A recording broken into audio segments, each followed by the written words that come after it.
Welcome back to Anointed Lady TV, my good people. Welcome back to your number one channel for legit news on politics and many other koko wey dey sup for inside this our white green country, so we be Nigeria. And once again, we don't come with breaking news, we don't come with updates. We get report for table like this way I need share give the general public. And the koko be say on Tuesday wey go be the 15th day of April for inside this year, so we be 2025. The House of Representatives they go inaugurate an ad hoc committee to take over the legislative functions of the Rivers State House of Assembly. Now, no forget, say the President of the Federal Republic of Nigeria will be Asiwaju Bola Ahmed Tinubu on the 18th day of March in declare emergency rule on Rivers State. And that na sake of say the relationship between the executive arm and the legislative arm of the Rivers State government e don go ski. And I'm talking about Sasim Fubara and the members of the Rivers State House of Assembly. And for the declaration of the emergency rule by our president, he mentioned section 305 of the 1999 constitution as amended. And no end there.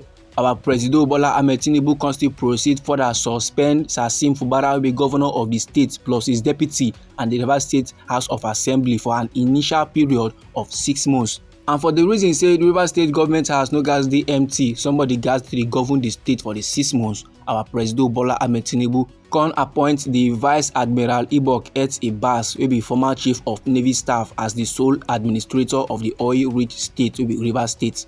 Although the intervention of our president Bola Ahmed Tinubu was widely condemned by many country people, and many they question the powers of the first citizen, that is our president, to kind of remove a democratically elected governor from office. Now, even as men they holla, even as men no dey happy at all, even as men they challenge the decision, the National Assembly constantly ratify the emergency rule, and them they insist say our president Bola Ahmed Tinubu be act in the interest of public peace and order. So the reason why he guys suspend men and the reason why he guys declare emergency rule on Rivers State and to calm down the tensions and to bring peace for Rivers State. Although many countrymen now they reason otherwise, many countrymen now get things to talk about the matter. Many they yarn say the presidency then gets motive, they get bad motive as to why they plaster state of emergency. But as I'm talking to you right now, my good people, the House of Representatives for their plenary, them now can resolve to set up a special committee we go take up the role of the suspended assembly in line with section 11 of the constitution. Now, second say dem suspend Sasim Fubara will be governor of Rivers State. Oga Ibas now they do the work of governor for the 6 months of suspension. And second say our president constantly suspend all the members of the Rivers State House of Assembly, and that now the legislative arm of government. The House of Representatives now don't come outside the yarn. Say in line with section 11 of the constitution, the special committee wey House of Reps they go arrange, they go take over the role of the suspended assembly. Now, for inside one statement wey they issued on Sunday by the spokesman for the House, and this country person they go by the name Hakeem Rotimi, he now they let men they know say the presidential proclamation presented to the National Assembly was very much subjected to rigorous legislative consideration and duly amended to strengthening democratic safeguards and uphold the principles of checks and balances. Now, my good people, no forget, for our president Bola Ahmed Tinubu declaration as in suspend men, in con the yarn say Oga Ibas will be sole administrator of the state, go the answer only to the Federal Executive Council. But now, the House of Reps come outside con the yarn say that kind of levels no go work at all. It did for constitution. Say Federal Council not supposed to take over assembly matter. Now, according to how he talk, they come aside from Oga Hakeem Mat. He said one of the most subsequential amendments was the designation of the National Assembly as the oversight authority of all regulations issued under the emergency arrangement, and not supposed to be Federal Executive Council.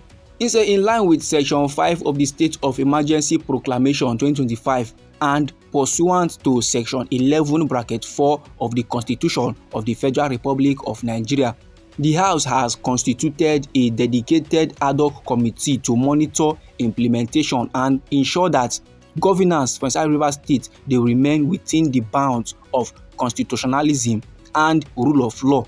And still according to the statement by Oga Hakeem Rotimi, he said the chairperson to this special committee, so with the House of Reps now they arrange to go they take care of legislative matters for inside Rivers State. Now the House leader wey be Professor Julius, while the House Majority Whip go dey act as the deputy chairman. And the secretariat of the committee, according to the statement, will be headed by Professor Jake Dan Azumi. Now, still according to the statement by the House, their spokesperson, wey be Hakeem Rotimi, he said the development, so this committee now wey men don set up, e dey underscore the resolve of the House of Representatives to uphold the supremacy of the Constitution and ensure that the extraordinary measures undertaken during the emergency period remain subject to legislative oversight, guided by transparency, guided by accountability, and the best interest of the good people of Rivers State. Now, anyhow this matter be you for body, or if you be say you get contributions about this very particular topic, so no let anybody or anything stop or intimidate you. Feel free make you drop down your comments inside our comment section. But meanwhile, we still get another report for table like this way I still need share give the general public. And the koko be say judges of the Federal High Court of Nigeria now they don drop announcement say they go commence their 2-week Easter vacation on Wednesday, maybe the 16th day of April for this year, so maybe 2025. And this holiday now go run until Monday, maybe the 28th day of April for this same year, maybe 2025, with judicial activities resuming on Tuesday, maybe the 29th day of April for this year, 2025. Now, this information was disclosed in a circular signed by the Chief Judge of the Federal High Court, and this countryman they go by the name Justice John Soho, and he dropped the circular on Sunday, indicating that 3 key divisions, that is Abuja, Lagos, and Port Harcourt, they will remain open during the holiday to handle emergency cases only. And for the press release now, where they issued by one country person where they go by the name Dr. Catherine Christopher, and this person are the Director of Information for the court. You know, they let men they know say this level so where the Federal High Court they want carry out this their holiday, no be say na then just by themselves they do am. No. E dey in line to the provisions of Order 46, Rule 4(c) of the Federal High Court Civil Procedure Rules 2019 as amended. And again, no be like say all the Federal High Court for the nation Nigeria go just dey on vacation. No.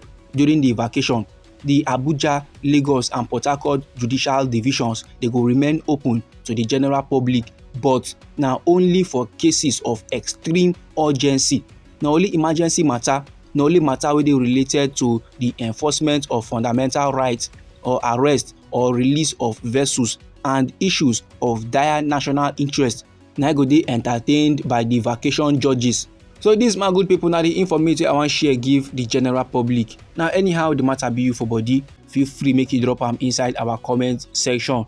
Once again, now we be Anointed Lady TV, and our hobby now to dey give on our legit news on politics and many other koko wey dey sup for this our green white green country, so we be Nigeria. And if you be say you do this update and you go like to receive more, then sharply make you subscribe to Anointed Lady TV. And don't forget to put on the notification bell. It is very much important, so that as they bring more news they come your side, now you go first receive the updates and you go even get them sharp. Now me they come back with more news, me they come back with more information, me they come back with more updates for you, my good people. Try make it no go anywhere.